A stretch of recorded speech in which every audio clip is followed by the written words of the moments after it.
In 1993, The Crow was being filmed at Carolco Studios, now Screen Gems, in Wilmington, North Carolina. The set was plagued by numerous accidents before and during filming. On the first day of shooting, February 1, 1993, a carpenter was severely shocked and received serious burns when the scissor lift he was driving came into contact with high-voltage power lines. On March 13th of that year, heavy storms destroyed some of the movie's elaborate sets, causing even further delays. Later, a prop master discovered a live round in one of the prop guns, and an enraged carpenter drove his car into the studio's plaster shop. As if that weren't enough, another worker was injured when a screwdriver was accidentally driven through his own hand, and a stuntman fell through the roof of one of the sets, breaking several ribs. As filming of The Crow finally neared completion, 8 days from wrap to be exact, yet another accident would rock the slipshod production. Several prop masters, in an attempt to save time and money, made a grave decision regarding some bullet cartridges that were to be used for a scene involving a close-up shot of a handgun fired at Brandon. During the scene, the gun was loaded with dummy cartridges, which are used for close-up shots because they contain the actual projectile on the end of the cartridge but contain no gunpowder. It looks more realistic if the camera can see the bullet tips in the pistol cylinders.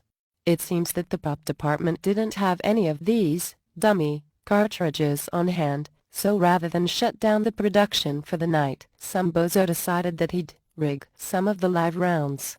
They removed the gunpowder from the cartridges and replaced the bullet tips, thereby giving them the dummy rounds that were needed for the close-up shots. At some point, one of the tips would unknowingly come detached from the cartridge and lodge itself within the barrel or cylinder of the handgun. The subsequent investigation never conclusively determined how or why the bullet tip came dislodged. This seemingly innocuous oversight would not only set up the tragic event that ended up shutting down production after all, but it would also provide morbidly Hollywood-registered trademark with its next fascinating tale of death and morbidity. As shooting of the close-up scenes finally wrapped, it was now time to move on to the scene in question. It would call for a wide shot of Brandon's character being shot with a handgun that was loaded with blank cartridges. These blanks were loaded into the handgun, not knowing that somewhere in the barrel or cylinder there was a hole or piece of a dislodged bullet.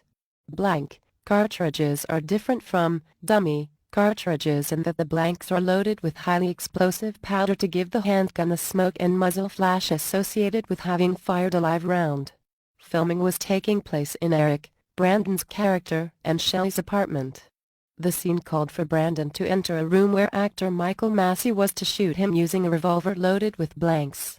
Brandon, wearing black leather jacket and boots, and a t-shirt bearing the prophetic phrase, "Hangman's Joke," entered the room carrying a sack of groceries. As the .44 caliber revolver fired from about 12 to 15 feet away, Brandon set off the squib, which is supposed to simulate bullets hitting the grocery bag. Brandon then collapsed to the floor, bleeding profusely from his right side. Many later commented that they noticed he did not hit the floor in the same manner as he had in rehearsals. Brandon groaned and signaled with his arm that he was hit, but everyone was too busy with their individual roles to notice. The director yells, "Cut," but Brandon doesn't get up. Upon noticing the actor was no longer acting, Brandon was rushed by ambulance to the nearby New Hanover Regional Medical Center in Wilmington, located at 2131 South 17th Street. Upon his arrival he still had vital signs, and it was decided to perform emergency surgery to stop the bleeding. The bullet created a quarter-sized hole in his lower right abdomen before perforating his stomach and several more vital organs. The bullet finally came to a rest next to his spine. The doctors couldn't stop the severe internal hemorrhaging.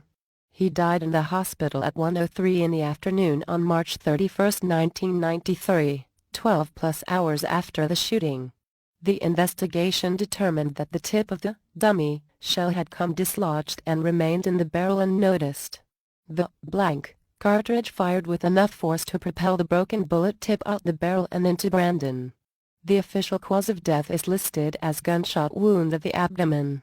His body was flown back to Washington State, where he was buried on April 3 next to his father in Lakeview Cemetery. The next day a memorial service was held at his actress friend, Polly Bergen's house in the Hollywood Hills where many celebrities attended including David Carradine, Kiefer Sutherland, David Hasselhoff, Lou Diamond Phillips and Steven Seagal. Ironically, due to the inordinate number of scenes involving gunfire, a special firearms consultant was hired to ensure the proper safety standards were followed. The Crow was eventually finished and was released on May 11, 1994. Surprisingly or not, the film did quite well at the box office with a final total of over $50 million. During the police investigation, detectives examined a plastic bag that contained the unloaded handgun and a spent shell casing. They later found that one of the dummy shells in the gun's case was missing its tip. Brandon was 28 years old.